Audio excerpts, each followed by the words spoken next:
Hi, this is John.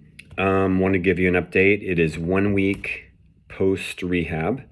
So my last update was really 2 days. So I was still kind of out of sorts. But I thought it'd be interesting to hear an update after sort of being back in society for a week, if you will, and like back to your like normal life minus drinking.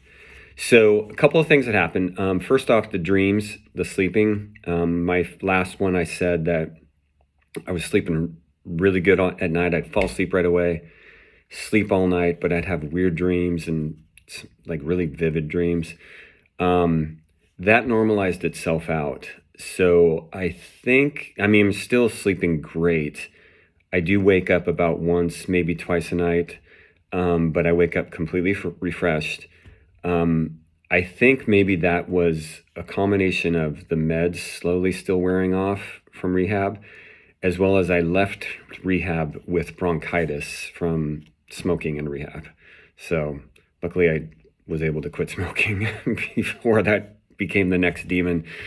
So that was an update there. The other thing that was really interesting, which is actually really cool, there's a lot of benefits. I mean, aside from the fact of just getting that poison out of your body and the damage it does to your body, there's just all these other health benefits that just happen naturally. And what I mean by that is, as an example, water. So when I was, in the drinking days, I would drink about one bottle of bottled water, 16 ounce a day. Now I drink probably 5 to 6 of those a day. And I actually crave it. Like before, I wouldn't really crave it. I would crave it in the morning because my body was so dehydrated from working out the alcohol all night. And I would usually drink the whole thing in the morning. Then I never drink anymore. And then probably because beer took over. But now it's just, yeah, I drink 5 to 6 a day. And I know that's really, really healthy for me. So that's great. One little tip, if you didn't know, if it might be dumb, you can buy these little squirt bottles or like this big of flavor. So, you can put flavoring in the water if you don't like just plain water, whatever it takes. It kind of won't matter if you get the same effect that I did where I just crave it anyway, but I just started using the flavoring, just kind of helped, I guess. The other craving was food. Food craving has changed in multiple ways. One of them is I'm not as hungry as I used to be, which that one still kind of baffles me a little bit. But also I don't crave salty food. So when I was drinking, I would crave salty food a lot. And, I've read about that, and I know that, is because of what it's doing to your body. But, as an example, just, when it would be like lunchtime, and unless I had a lunch already that I knew I was going to make or it was ready to go, I would just be like, I'm hitting Wendy's, and I would hit fast food like every day. And once you start that, that's just what you do.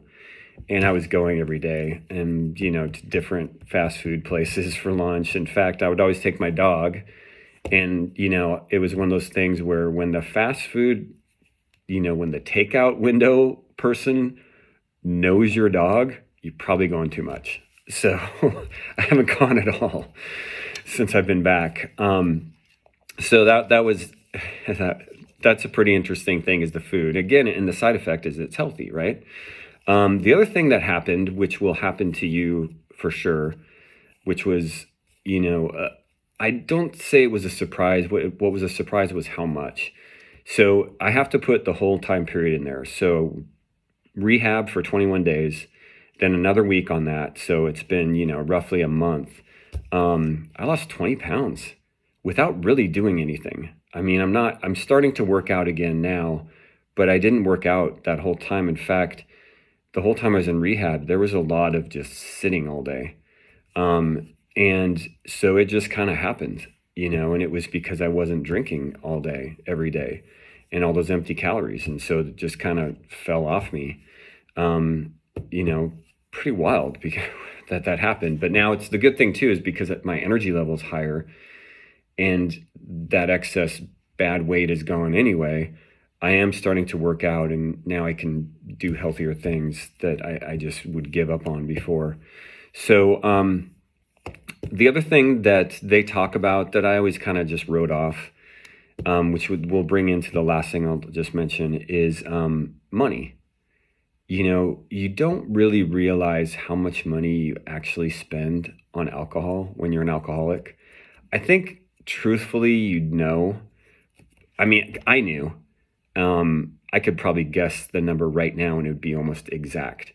But it was like one of those things you kind of bury, you know? And I would go to different stores to buy my beer because I didn't want them to be thinking, you know, wait a minute, that guy was just here, you know, and stuff like that. But I went to the store just the other day to buy actual groceries, and I checked out and I was looking at the bill and I just thought, this does not seem right. It's like $40.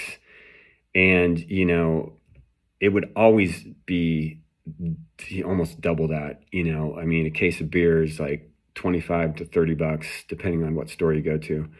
And I'd always leave with one. So, you know, that's a great side effect. I didn't do this for that reason, but hey, you know, I'll take it. You know, it's kind of like the water thing too.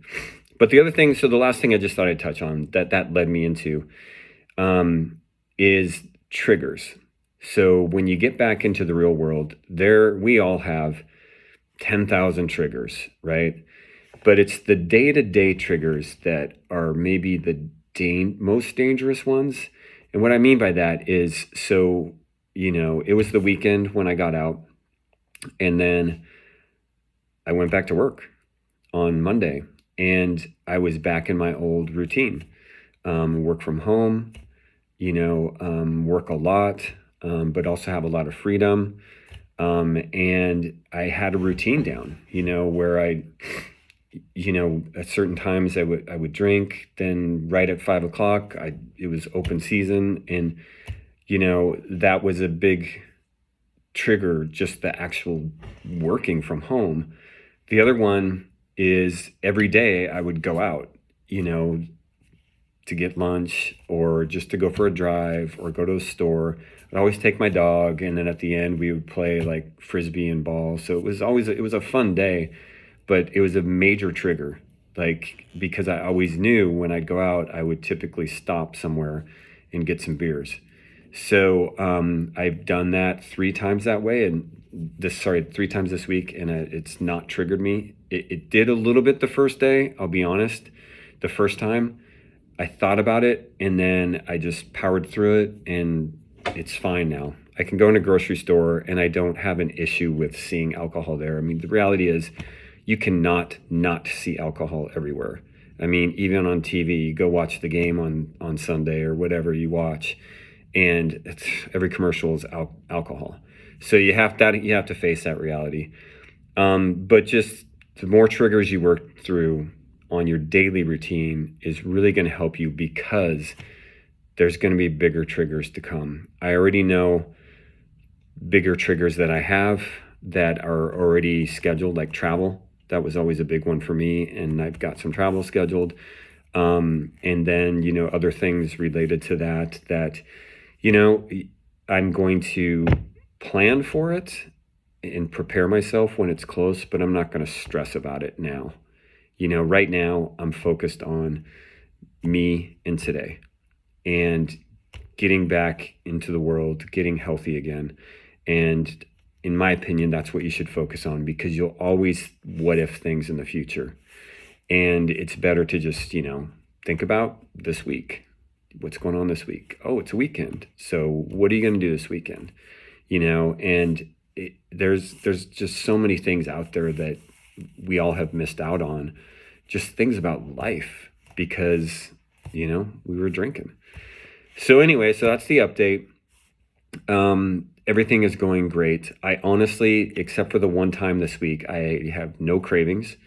And the craving that happened this week was because of that trigger, like, you know, going for a drive, and kind of like, it was just instinct. Like, this is what I do. So, you know, just watch out for that. But if you know it going into it, that helps a little bit.